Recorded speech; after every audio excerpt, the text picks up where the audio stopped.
A very good evening and welcome to Primetime News live from the Newsfirst Centre here in Colombo. I'm Madhushka Balasuriya. I'm Sonali Manikbatu. We start off first with a look at tonight's headlines. Wife of former Minister Bimal Veerawangsa further remanded.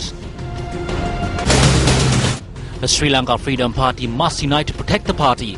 A plea from the party's youth provincial councillors to leadership. Audit experts say that misplacement of documents is not a hindrance to punishing the corrupt.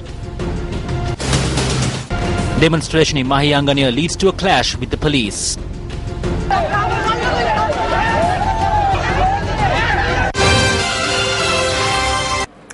Central Provincial Councillor Pramita Bandara Thenukon says that the President is dedicated towards establishing an SLFP government. He made this statement while speaking at a media briefing convened today by a group of youth provincial councillors of the Sri Lanka Freedom Party. Several provincial councillors attended this media briefing, which was held in Pitakotte today under the theme Sri Lanka Freedom Party, the way forward through unity. It was stressed that the Sri Lanka Freedom Party must unite immediately.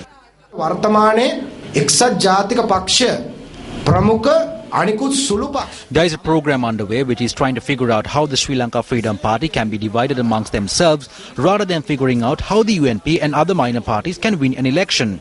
If all the leaders of our party unite with all other party members at rural level at the upcoming general election, no one can prevent the Sri Lanka Freedom Party from establishing a government.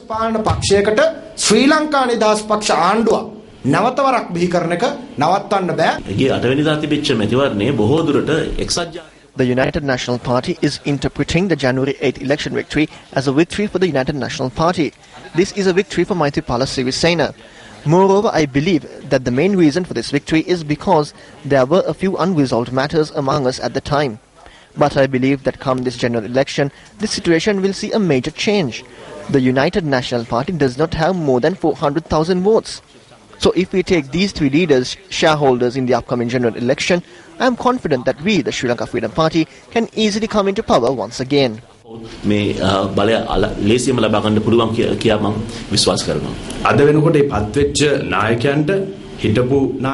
the newly appointed leaders and past leaders have the opportunity today to sit on one platform together with all SLFPers at rural level as well as members of our political authority and us and bring the much needed leadership into power. Because if we don't and continue to let our differences get the better of us, we will always be the losers as a party.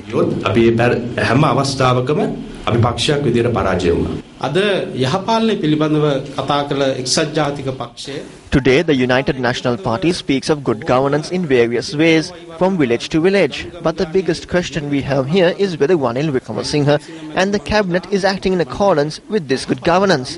What we are saying here is that this government, which came into power by implementing the 100-day program, has failed to uphold the promises made to the people so far. We have a suspicion as to whether this government will be led by yet another unsuccessful Prime Minister.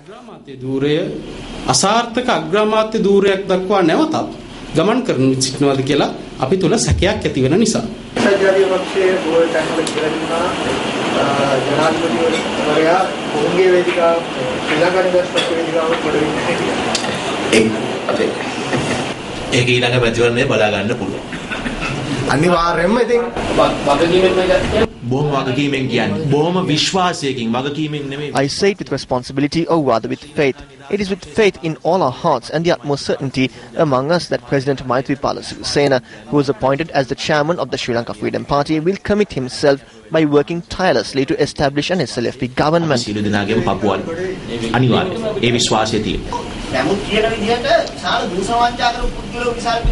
Now, as they say, there was a group of people who were corrupt and committed fraud. So keeping that in mind, wouldn't it be the same group of people who will come into power through an SLFP-led government, or if Maithripala Sirisena hands power to the party in the parliamentary elections?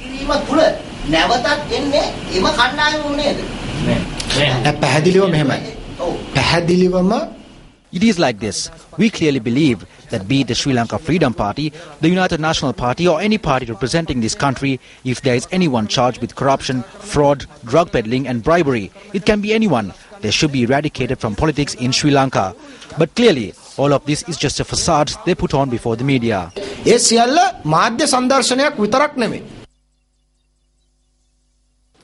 Several opposition political parties convened a joint media briefing today. Let's take a look at some of the views expressed there.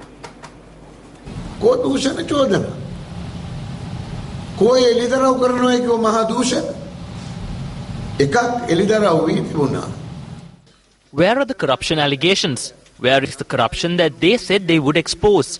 One matter was revealed. There are 196 Swiss bank accounts owned by Sri Lankans containing $800 million. Whose are these? Was it sent to that country legally? Were income tax laws violated? That is how you can look into the corruption. Commission reports are stuck. There is the Firearms Commission report and there is report of the Tax Commission which was chaired by Professor W.D. Lakshman. I believe that if these are published, then the story of corruption will flow like Niagara Falls.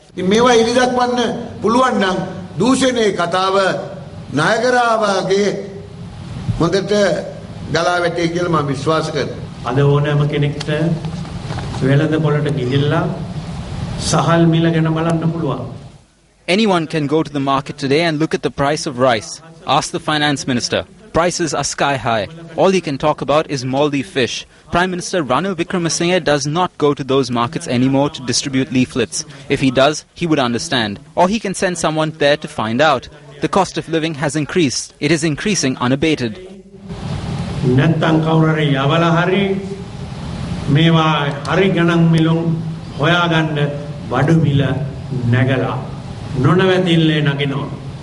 මේ සන්දානේ ආණ්ඩුවස්සට ගැටගසාගෙන තනතුරු වරප්‍රසාද ලබා දීලා මේ ආණ්ඩුවේ වැරදි.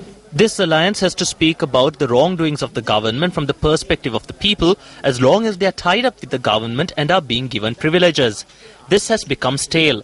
They have cornered the main opposition within the government and are trying to give the JVP the opportunity to become the main opposition. They are preparing the background to split the anti-UNP vote so that the UNP can emerge victorious at the parliamentary election. For these reasons, we are against the concept of the national unity government.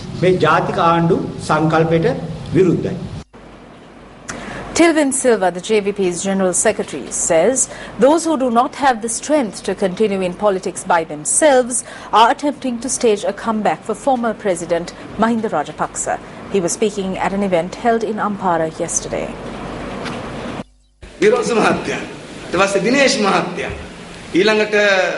Veeravansa, Dinesh and Vasudeva. They have been left with nowhere to go. The only road they have is to stage a comeback for Mahinda Rajapaksa or take away some of Mahinda Rajapaksa's votes. In truth, they are not strong characters on the political field. They cannot do anything alone. They are like the parasites that grow on trees. These parasites cannot take root in the ground. It latches onto the branch of a tree and leeches off the lifeblood of the tree. They are not trees, but they appear like trees. What happens when the tree is uprooted? The parasites begin to die. Now the parasites are thinking that their lives can be saved only if they raise the tree again. So they like to replant felled trees. We believe that there is no need to rejuvenate Mahinda Rajapaksa's politics.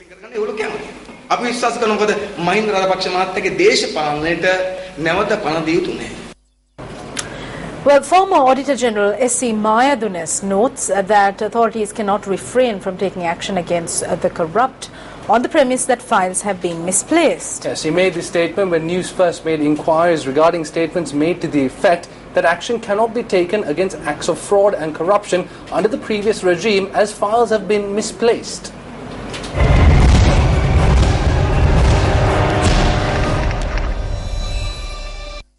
The most recent incident of files being misplaced was reported in connection with the ongoing investigation into the wife of former Minister Vimal Veeravansa.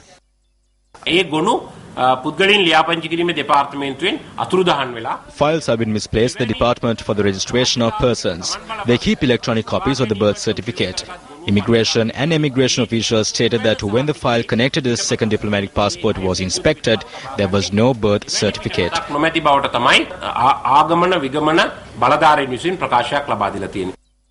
Several incidents of files being misplaced were reported in the past. On the 9th of February, Finance Minister Ravi Karunanayake revealed that 2,200 files at the Ministry of Finance are missing. On the Satana program telecast on the 22nd, the Education Minister too made a statement about files being misplaced. If a file goes missing, then there is the official who is responsible for it. Punish them. If the files are missing or have been incinerated, what can the official do? They must be responsible. The way you say it, I am from one ministry. In our ministry too, files were taken out at night after breaking the padlocks and locks and were set on fire. A police investigation is underway. The official does not know. The official cannot be arrested. But can he be released from that responsibility? Responsibilities are devolved as per the establishment code. Let's say I am a secretary and I am in charge. I will take the security actions as per the legal provisions. When I come in the next day, the files are missing or they have been destroyed. There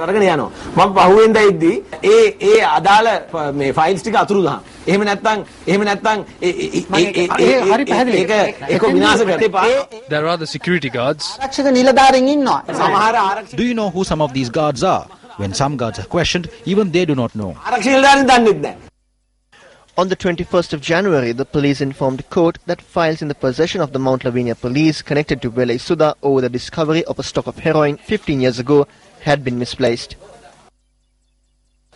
Incidentally, the audit report into the Geneva Gate scandal pertaining to the refurbishment of the residence of the permanent representative in Geneva has also gone missing. එහෙම ගැටලුවක් විසඳ ගන්න හරි ලේසියි විකනකාත් පිටුමාගෙන් නැවතවරක් ඒ වාර්තාවේ පිටපතක් ලබා ගැනීමක් තුලින්. It is very easy to resolve such a problem by obtaining another copy from the Auditor General. If in some way there is no reporting on such things, then Parliament has the task of being accountable to the people. Therefore, I do not think that any person can just escape these things. කිසි දෙයක් කින් පැනලා යන්න බෑ කාටවත්. ආයතන සංග්‍රහයේ කියනවා රජයේ නිලධාරීන් හැම කෙනෙක්ම මුදල් රෙගුලාසි සහ ආයතන සංග්‍රහය අනුගමනය කළ යුතු බවට. The establishment code states that all public officials must follow financial regulations and the establishment code. Either the department head or the responsible official is accountable for the security of all documents in their custody. The establishment code clearly states that they can be interdicted for forging documents, losing documents in their possession or for failing to secure documents. They cannot evade this matter for misplacing the files. Financial Regulation 315 also states the department head is responsible. මුදල් රෙගුලාසි 315 කියන දෙපාර්තමේන්තු ප්‍රධානියා මේ සියලුම දේට වගකිය යුතු බව. පරීක්ෂණයක් එනකන් බලන් ඉඳලා They cannot wait for an investigation to take place and just say that the files have been misplaced. Files cannot walk around, can they? So the first inquiry that should be made is what steps have the department head or responsible official taken with regard to the missing files? Was it reported at the time it supposedly went missing? In addition to the steps that can be taken against these officials, as per the establishment code, steps can also be taken through the law. We cannot accept them doing nothing. They say they will catch the rogues, but they haven't caught anyone. Now they say the files have been stolen. These are blatant lies. When this government came into power, they said that there were rogues in the Mahinda Rajapaksa regime. They said there are fraudsters. They said there were files. Now the files are gone. The people are waiting to see who the rogues are and who will be punished. There is no punishment, they have not been pulled up. People are simply being told to come to the CID and then they go. They come to the police and then they leave. That is all that is happening.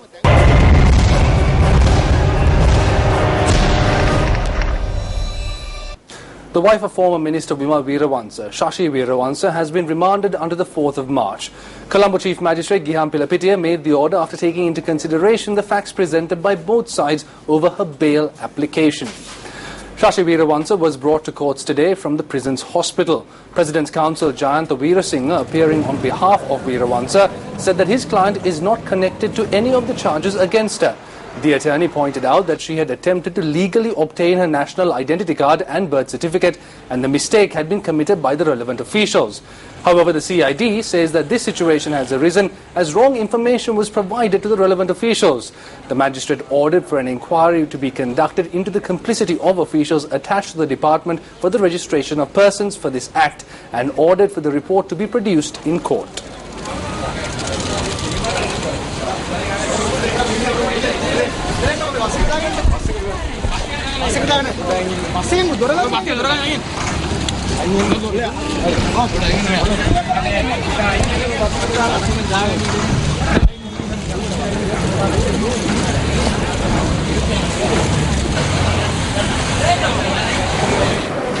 Meanwhile, JVP leader Anura Kumara Dissanayake has warned that they will expose people who are preventing punishment from being meted out to the corrupt persons. Speaking at a conference held in Kandy yesterday, Dissanayake had this to say.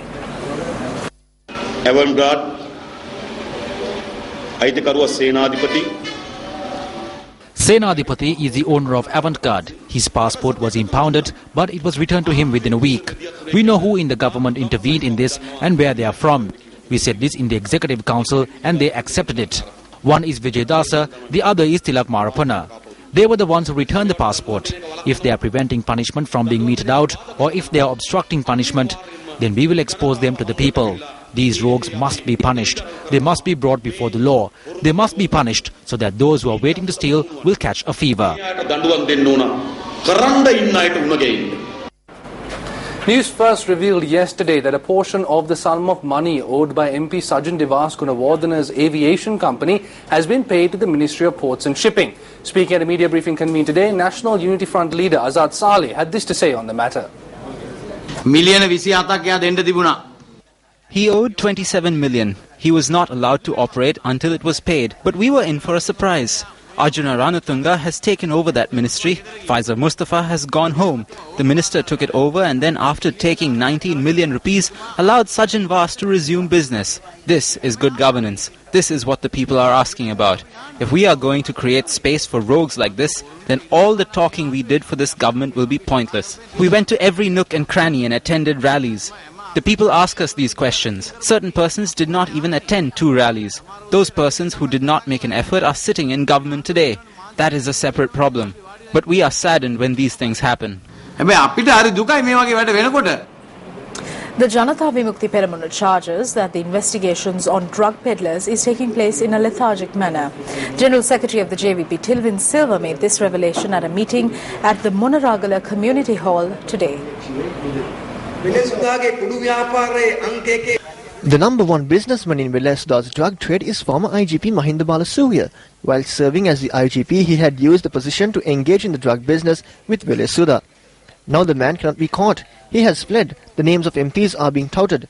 The names of other persons too have been mentioned. If you have a packet of ganja on your own, they will catch you in a flash. If you have some babul on you, they will chase you until you jump in the river. But in the case of people who bring drugs in by tons, the investigation is moving at a tortoise pace. Now, the controversial, much spoken about Port City project was once again the topic of discussion at an event held in Colombo yesterday. Deputy Minister of Highways, Higher Education and Investment Promotion Eram Vikramaratne, who presided as the chief guest at the event, highlighted the secondary issues of the Port City project that would materialize once it is implemented. Much has been said in recent weeks about the Port City development in Colombo. And I'm not going to actually make any particular comment on that as the whole project is being reviewed. But I don't know if you realized that apart from the immediate environmental issues with the Port City, that when it is completed and in full flow, there will be 300,000 people who will be living on those 500 acres of land, which is half the population of this city. Can you imagine the issues in terms of water, transport, and also in terms of sewerage? I had a short discussion with the mayor of Colombo over the weekend on it. And one thing I told him very clearly, that there was no way in which the sewerage of that acquired land could be connected with the system presently that we are using, which is nearly 200 years old. Outrageous and blatantly inaccurate. Those were the words used by Ajit Niwad Cabral, the former governor of the central bank, to describe a statement made by a deputy minister that an agreement was signed between Cabral and former IMF head Dominic Strauss-Kahn for funds from the central bank to be used for legal expenses pertaining to a personal case that Strauss-Kahn was involved in. Cabral writes that it is quote-unquote sad and pathetic that such a statement was made when the documents and evidence available at the central bank, which the deputy minister would have probably examined himself, indicates a completely different picture. The former CBSL governor adds that he has already explained the background to the consultancy assignment that was awarded by the central bank to former IMF managing director Dominic Strauss-Kahn's firm. Hence, Cabral says the deputy minister's statement to the effect that Strauss-Kahn was being paid fees by the central bank to fund his own legal fees is obviously a deliberate and pitiable effort to discredit both the members of the former monetary board as well as the former IMF managing director. The agreement between Dominic Strauss-Kahn and the central bank, as far as we know, was not sanctioned by the cabinet, and it was a decision by the central bank. Because the Dominic Strauss-Kahn agreement with the central bank was a private consulting job. How is his official capacity, the relationship the central bank built with him during the official capacity, play any role in negotiating a contract between his private company and the central bank? I mean, that I didn't say that. That is what is in the statement issued by the former governor. This agreement was signed during the time Mr. Strauss-Kahn was in court facing various allegations of sexual misconduct.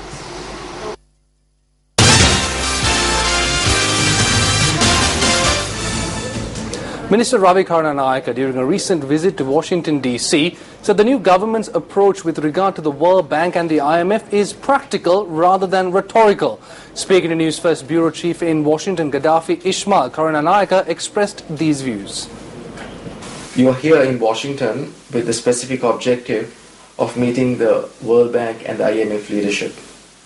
Would you mind telling us the purpose behind these meetings right on the heels of the establishment of the new cabinet and in the light of the government's 100-day plan? As you know, the change of government has obviously led to new people taking over, and as the new Minister of Finance, it was my duty to come and speak to the World Bank and the IMF. I must say they invited us, and there was a very warm reception extended to us. And we basically exchanged ideas as to how we intend taking the economy that is basically at the particular moment gone through some turbulent times. What can Sri Lanka expect from the World Bank and the IMF in the development process as we move forward? What we expect from them is support in the areas which we have ambitiously decided to take the country's development projects forward. What we want to do is to do away with the high interest rate loans that have been taken without any consideration about the ability to pay, and to change that over to ensure that we have loans with low interest rates and ensure that that is sustainable for the economy. So from your perspective, have these meetings yielded positive results, and what are these results? Most definitely it has been very positive, and the approach has been practical rather than rhetoric. That's the most important thing. And they see that we have made a genuine attempt to ensure that the benefit accrues to the people and not to anybody else, and that is well received here.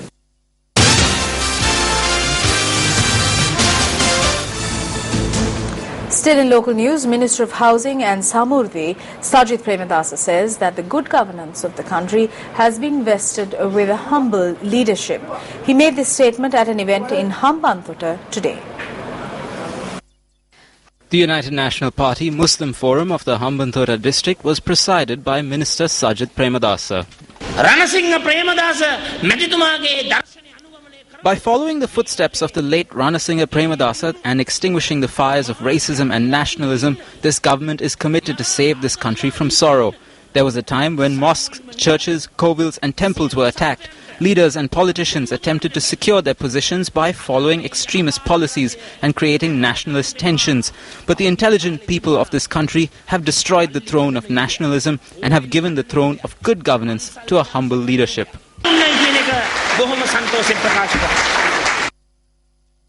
Welcome back to the news. A tense situation broke out during a protest that was carried out in the Padiyathalava road in Mahiyangana when the police intervened to disperse the crowd. The protesters were demanding that a 3-kilometer stretch of the road from the 59th milepost to Morana be repaired. The area residents engaged in the protest, obstructing the junction at the 59th milepost in the Padiyathalava Mahiyangana area. The police intervened due to the disruption to the flow of traffic. Tensions flared when the police attempted to disperse the crowd.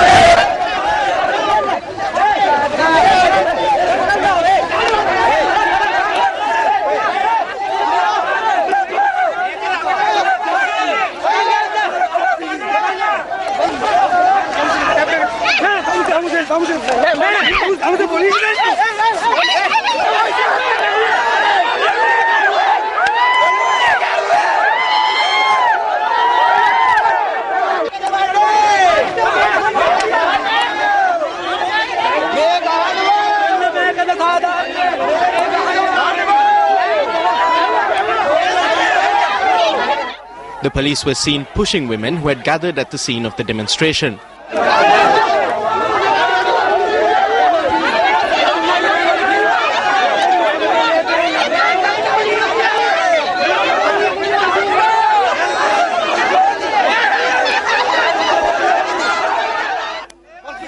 One person sustained a head injury.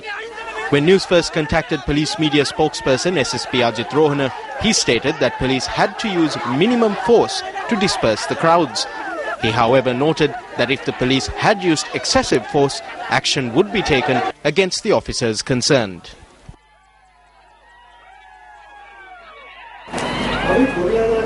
A tense situation arose at the Valigama Divisional Secretariat today when a woman who arrived there protested against the Divisional Secretary.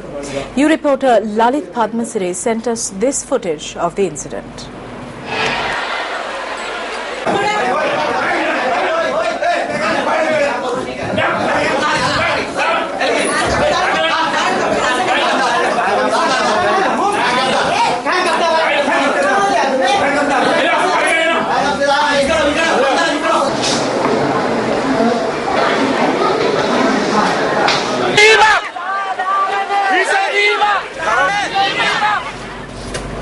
When Newsfirst made inquiries, the police said that the woman in question and 3 others had been arrested.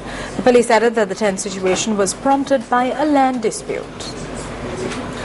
Still in local news, Amnesty International in its annual State of the World's Human Rights Report has come down hard on Sri Lanka, charging that Sri Lankan authorities continue to threaten, harass and arrest human rights defenders, including lawyers, family members of the disappeared and other activists last year. The report, which references Mahinda Rajapaksa as the head of state, takes into account human rights violations in the year 2014. The Global Human Rights Organization added that, quote, none of the incidents known to Amnesty International were effectively investigated and no prosecutions were initiated, unquote. The report claimed that the, quote, unnecessary and excessive use of force causing the deaths of demonstrators continued to be reported and go unpunished, unquote. Amnesty International noted that there were continuing reports of intimidation and harassment of journalists by state officials, including physical attacks, death threats and politically motivated charges. The report said perpetrators acted with impunity in these cases and that none of the incidents were adequately investigated. The report, then turning attention to the end of the war in 2009, said, quote, serious violations of international law committed during the armed conflict, including enforced disappearances, extrajudicial executions and the intentional shelling of civilians and protected areas such as hospitals, remain unaddressed. Amnesty International in its report also charged that several countries violated the international prohibition of refoulement by forcibly returning refugees and asylum seekers to countries where they face serious human rights violations. Sri Lanka was said to have detained and forcefully deported asylum seekers without adequately assessing their asylum claims.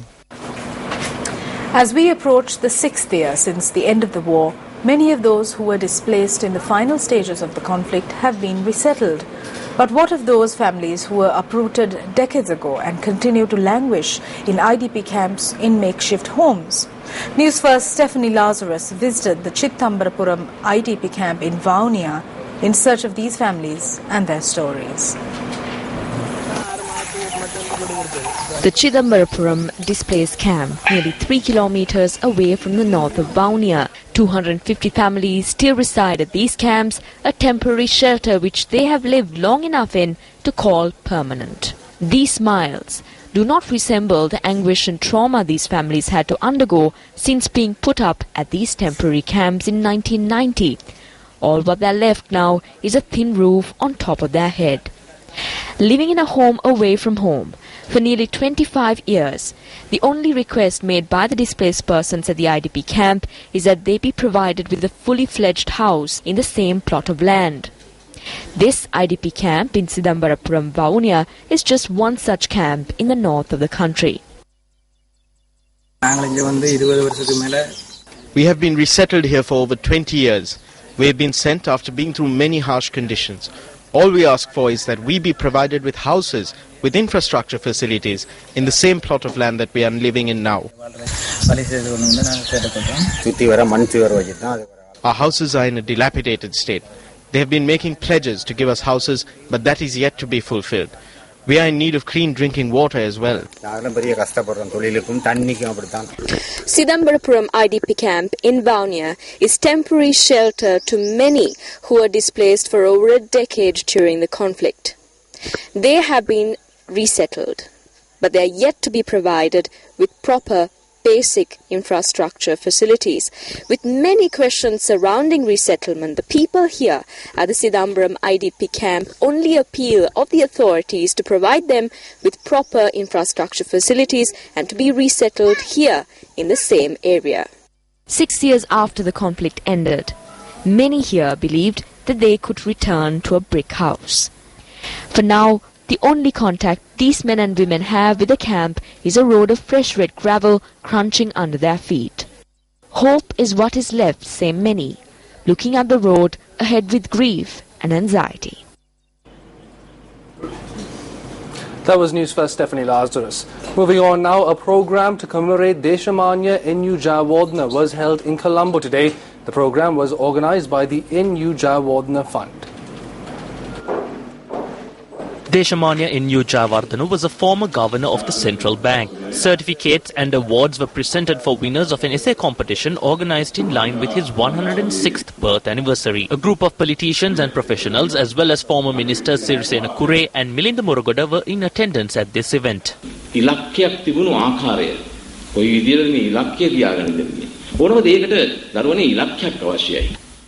There must be a target and a means of achieving that goal. Children, you need a target in everything you do.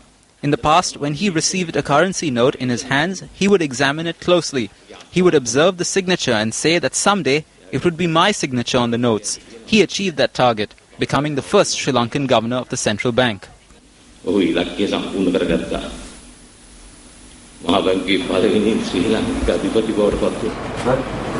Minister of Finance Ravi Karunanayake says that the private sector must get moving instead of having a wait-and-see policy in order to strengthen the economy. He made the statement at the CMA Interim Budget Highlights 2015 and Impacts on Business seminar held in Colombo yesterday. Our main interest is to ensure that the economy that we are going to take forward would be Sri Lankan driven.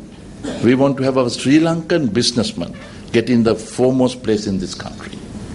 The reason being is that we thought in the last 12 years we had not seen the Sri Lankan indigenous businessmen coming forward.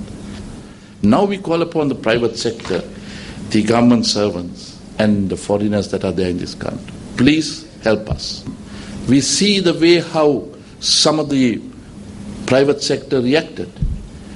Instead of displaying their professional approach once again, they try to utilize a backroom operation, privilege of a few, at the expense of many, and basically distorted the economy of this country. And I guess this should not be in the future. Well, that wraps up Primetime News. Have a fun-filled Thursday ahead of you tomorrow. I'm Sonali Manikabadage. And I'm Madhushka Balasuriya. Good night. Good night.